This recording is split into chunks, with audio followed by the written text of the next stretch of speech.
Good evening, Phil. The Cummins CEO, Tom Linebarger, was in D.C. today for a panel discussion on trade. We talked before that panel, and he told me he is worried about the consequences of the president's tariffs on steel and aluminum. Those tariffs are set to go into effect on Friday, and Linebarger said that could make Cummins less competitive.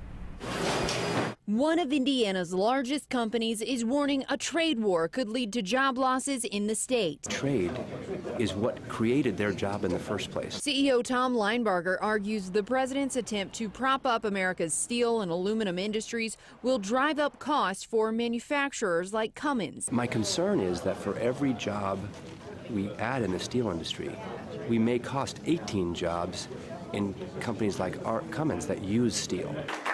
President Trump says the aluminum and steel tariffs aimed at countries like China will level the playing field for American metal producers by raising the price of cheap imports. I think in the end, we're going to have a lot of great jobs. We're going to have a lot of great companies. But Linebarger says global trade, specifically trade with China, is critical to his company's success. We need the 95% of customers that are outside the U.S. As we build plants in the U.S. and R&D centers in the U.S., we need to be able to sell abroad. If other countries slap tariffs on U.S.-made goods, Linebarger says Cummins will be far less competitive in the global market. He points to the plant in Seymour, Indiana, that just opened in 2015. We're going to export 70% of those engines. So without trade, that plant can't afford to be there.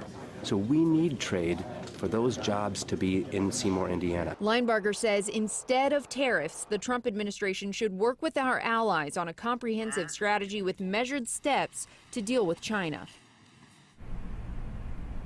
Linebarger says he is going to keep fighting tariffs and spreading his message that international trade creates American jobs. He says China and the U.S. can both win if they work together to come up with a long-term strategy. He told me he knows that's difficult, that's complicated, but he says it's doable for the world's largest economies. Live in Washington, I'm Jessica Smith, 24-hour News 8. Jessica, before we let you go, did Linebarger talk about the NAFTA negotiations and how that impacts his business?